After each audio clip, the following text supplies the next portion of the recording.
Bem, olha só, estátua do deus Apolo no Museu do Vaticano. Que bela obra, né? A ligação entre os seres humanos e os deuses era essencial. No Egito, os sacerdotes eram responsáveis por essa união. Na Mesopotâmia, os adivinhos faziam a ligação entre eles. Em Roma e na Grécia, os adivinhos também se comunicavam com os deuses, mas a principal forma de ligação era feita pela pitonisa. A pitonisa mais famosa se encontra na cidade de Delfos. O deus Apolo dava suas orientações por meio dela. A pitonisa era uma mulher que entrava em transe e estabelecia contato com os deuses. O objetivo dos sacerdotes, adivinhos, oráculos e pitonisas era transmitir aos humanos o conhecimento do futuro, comunicar as orientações e decisões dos deuses e amenizar as aflições humanas. Aí vocês ouviram a palavra transe, entrar em transe, estado de alteração da consciência que pode ser causado ou induzido por diversos meios ou fatores. Nesse estado, o indivíduo entra em contato com forças ou entidades espirituais.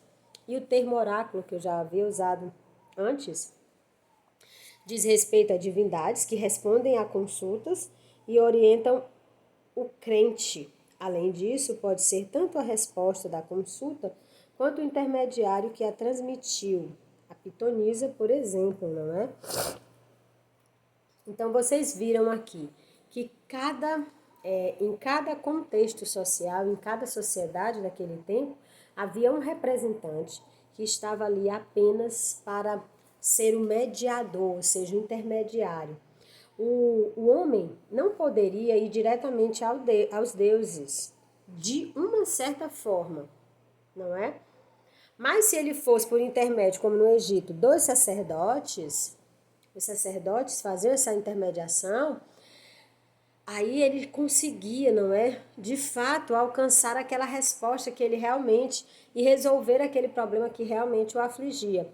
No Egito eram os sacerdotes, na Mesopotâmia os adivinhos, em Roma e na Grécia também eram os adivinhos, mas havia, não é, a figura da mulher. Olha aí a figura da mulher na centralidade, não é? A mulher era a pitonisa, não é? A figura da pitonisa, aquela mulher, principalmente essa daqui que se encontrava na cidade de Delfos, era aquela pessoa que, se você, não é? Você vê assistir um filme do Hércules, não é? Que ele tem que resolver todas aquelas tarefas, passar por cada uma daquelas tarefas, ele ia fazer essas consultas, não é? Para saber por quê? Porque naquele momento da história, naquele período da história, principalmente na Grécia, era muito forte essa figura dessa mulher que fazia essa intermediação, não é? Aí já é a figura da mulher mesmo, bem na centralidade mesmo da religiosidade. Aquela mulher que fazia aquela ligação direta. É como se você estivesse tentando conversar com Deus, não é? Os deuses, o homem lá naquele período querendo conversar com Deus, eu vou enviar uma carta. Vai chegar, vai demorar, mas vai chegar. Gente, por que vocês não usam a pitonisa? Que é ligação direta. Entrou em transe, falou com os deuses, passa a mensagem. Então, eram as figuras importantíssimas e que, dependendo daquela informação, daquele estado de transe, porque elas entravam, por isso que elas ficavam no templo, isoladas, não podiam constituir famílias, tinham que se manter castas, porque a pureza, não é? Demonstrava que aquela mulher era pura o suficiente, não é? Ou então o sacerdote também, puro o suficiente para poder fazer essa ligação, para que os deuses pudessem realmente, de fato, conversar, enviar mensagens, orientações, até para uma...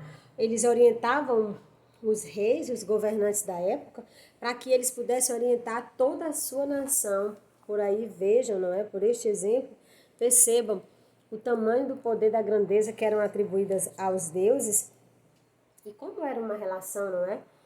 Íntima, estreita. A minha vida só acontecia de fato se eu conseguisse, não é?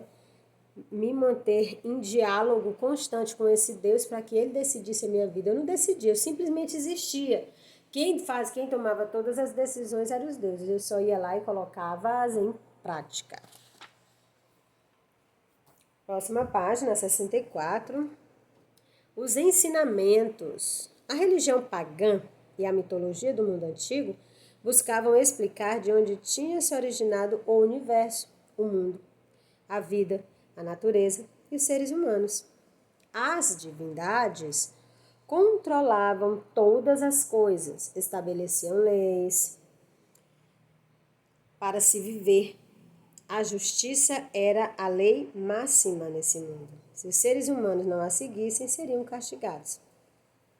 O sentimento dos seres humanos em relação aos deuses, às vezes era de respeito filial, às vezes de medo. Em determinadas passagens da literatura grega, Zeus é chamado de pai. Em outras, ele aparece como um senhor tirânico. De todo modo, na comunhão com os deuses, a condição humana se tornava menos frágil e mais feliz. Essa comunhão era mais poderosa porque a morte não era o fim da vida, ao contrário, era sua renovação. Uma nova vida viria após a morte e os homens continuariam a viver em comunhão com os deuses. E como diziam os egípcios, uma boa vida aqui na terra garantiria uma passagem tranquila e uma vida feliz do outro lado. Aqui já explica, não é? A grande quantidade, eu nem digo mais financeira, porque ali, para a professora Jusileide, os achados que encontraram dentro dos túmulos dos faraós são riquíssimos, não tem nem valor financeiro, é óbvio que não tem, mas ali o valor cultural não tem nem como se medir. Ali, para a riqueza da história da humanidade, lá aqueles achados e aqueles artefatos não têm valor. Ali também financeiramente, mas para a professora Jusileide, muito além do financeiro, ali conta toda uma história, comprova-se toda uma história. Por meio daqueles artefatos, dá para você entender a organização social, por meio dos inscritos, não é, dos hieroglifos ou hieróglifos, marcados lá, escritos nas paredes, aqueles hieroglifos, eles contam toda uma história, eles mostram como era a organização social, como se constituía, quem era a pessoa do rei, como essa pessoa do rei exercia o papel, não é? E por que tamanho poder atribuído a ele. Tudo isso diz respeito a essa organização social tão bem estruturada, mas que também tão bem entrelaçada ali com a religião, que de fato eles acreditavam naquela vida após a morte. A morte para eles, como eu acabei de ler para vocês, não tinha nada a ver com o fim. Naquele contexto histórico, morrer não era o fim de todas as coisas, muito pelo contrário. Aquela morte era uma oportunidade para ele viver uma nova vida. E se ele vivesse, não é? Se ele tivesse a oportunidade de ter vivido uma boa vida aqui, já era uma garantia para uma boa vida para ele na outra vida.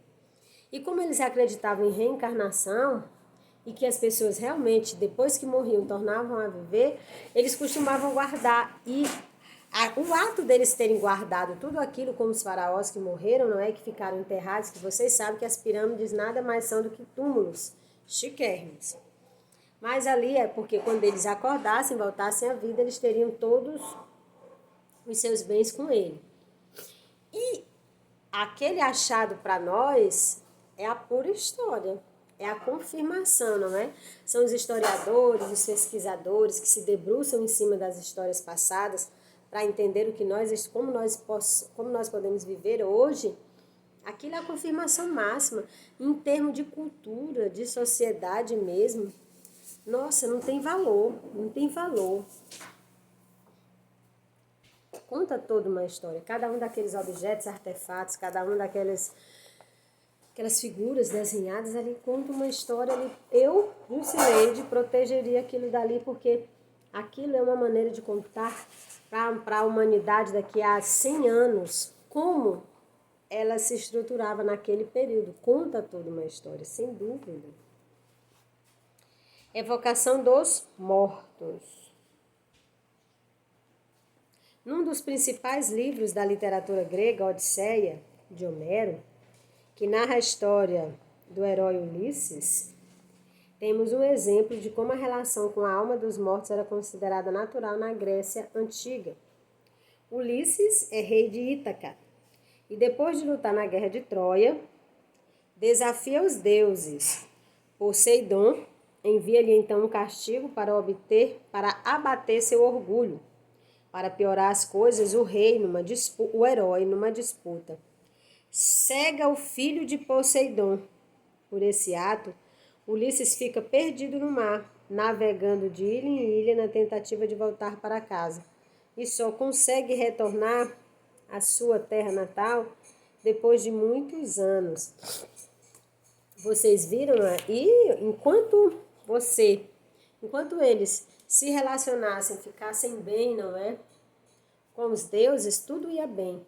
Agora eu faço uma pergunta para vocês, baseado no que nós estudamos até agora. O que era se dar bem com os deuses naquele momento? Letra A, entrar em conflito com eles. Letra B, obedecer somente naquilo que fosse interessante para você. Letra C, servidão total. Ou letra D, era uma relação amigável? A, B, C ou D?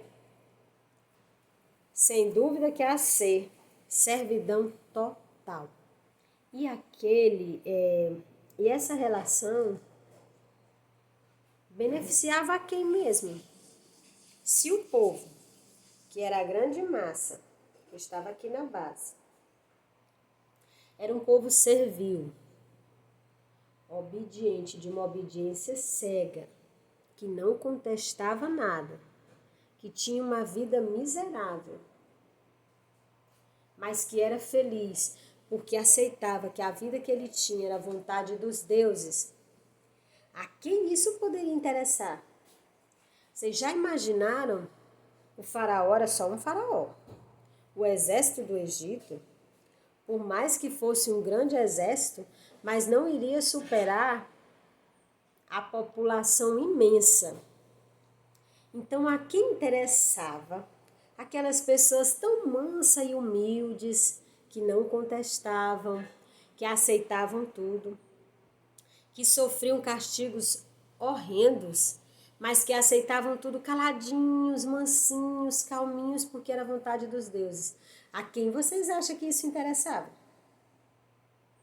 Quem é que vocês acham que ia vencer a guerra se o povo realmente se rebelasse contra a vontade do faraó, do rei? Dou-lhe uma, dou-lhe duas, dou-lhe três. Quem era que ficava numa boa, tranquilão, tendo tudo, super rico, super famosão, e que tinha tudo do bom e do melhor, e que ninguém dizia nada? Quem era que se dava bem nessa história? Claro, meus amores, era o faraó e os reis, não é? Daquele tempo, os imperadores daquele tempo. Eles eram os que mais tiravam proveito disso. Então, quanto mais o povo tivesse a mentezinha fechada, quanto mais o povo ficasse distante do conhecimento, mais servil e obedientes eles eram, mais mansos, eles não iam contestar. Então, essa linha de pensamento, essa ideologia, só favorecia, meus amores, ao imperador, ao rei e ao faraó, a mais ninguém, porque imagina a população inteirinha do Egito, juntando com os egípcios nativos mesmo, os hebreus que lá moravam naquela época. Imagine aquela população toda conhecendo, tendo acesso ao conhecimento, entendendo que aquilo que eles estavam passando era errado, que aquela relação era totalmente desigual. Como é que 100.000 pessoas têm direito? Isso aqui só é um exemplo, porque ali não eram 100.000, ali eram milhões de pessoas. Tinham direito a um saquinho com cereal, com trigo, para que eles comessem. E uma única só pessoa, um imperador, fosse dono de todos os silos, que eram onde eram colocados o cereal. dono de tudo, todas as riquezas era para ele. Ele nem pisava no chão, tinha escravos que levavam ele para lá e para cá. Eles nem pisavam no chão. Como se resolver uma coisa dessa? Se o povo começasse a pensar, seria perigoso demais. O exército nessa luta iria tirar a vida de muita gente? Iria, mas iria ser exterminado, o povo não ia aceitar. Então, quanto mais o povo entendesse que realmente aquele Deus era o Todo-Poderoso, melhor. Então, por isso que as festas nos templos, as festas para o Deus eram coisas apoteóticas. Para quê? Para que eles, o homem, não é a população, aquele homenzinho servo, olhasse para aquelas estatuetas enormes, aquela figura, não é? Da esfinge ali, enorme, aquela coisa gigantesca, e ele se sentisse tão pequeno e dissesse: eu que vou enfrentar um Deus desse tamanho, um Deus que tem uma escultura, dá uma estátua desse tamanho, se a estátua dele é desse tamanho, imagina ele. Então eu vou ficar bem quietinho, bem mansinho, sem... que é melhor, quanto mais eu me relacionar com ele, quanto mais eu servir, mais obedecer, menos ele vai ficar com raiva de mim, menos ele vai me castigar.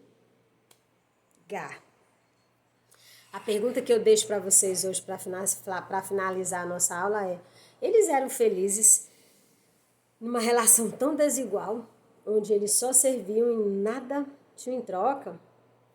Fica a pergunta, tá bom? E além desta, ficam as que estão na página 64. E além de resolver as questões da página 64, ficar refletindo sobre essa minha pergunta que eu fiz para vocês, vocês ainda responderão as questões da página 64 e farão a leitura do texto, não é? Que dá início que dá continuidade ao conteúdo que eu li aqui para vocês. Evocação dos mortos. E aí segue um texto, que também fica como atividade, para que vocês possam ler, e aí vocês respondem também aos questionamentos feitos na página 67 e 68. E fica como nosso próximo encontro da página 69 em diante, para que nós possamos estudar, analisar o culto ao corpo. E vamos entender, não é, como esse culto ao corpo era tão importante lá naquele período, principalmente para a civilização grega e egípcia também, mas os gregos aqui. Ok, meus amores? Nossa aula chegou ao fim. Estudem, respondam às atividades, façam as leituras que eu pedi. Olha só, o interesse foi enorme, tamanho, despertou aí, aguçou a curiosidade. Releia de novo o conteúdo, busque informações na internet. Nossa, tem um mundo de informações. Boas informações, tá bom? Sites sempre confiáveis, busquem sempre sites confiáveis. Tem muitos canais de pessoas no YouTube extremamente confiáveis. Então vai lá, estuda, dá um mergulho aí, vai lá ver como era a relação. Vai conhecer a deusa Ísis, não é? Anúbios. Vai lá, vai procurar os Zeus, Apolo, nossa, vocês vão ficar encantados, tá bom? Aproveitem para pesquisar mais, entender mais, compreender mais, para que quando nós nos encontrarmos na semana que vem, vocês estejam aí cheios de questionamentos. Responde aquele meu questionamento, tá bom? Até a nossa próxima aula. Tchau!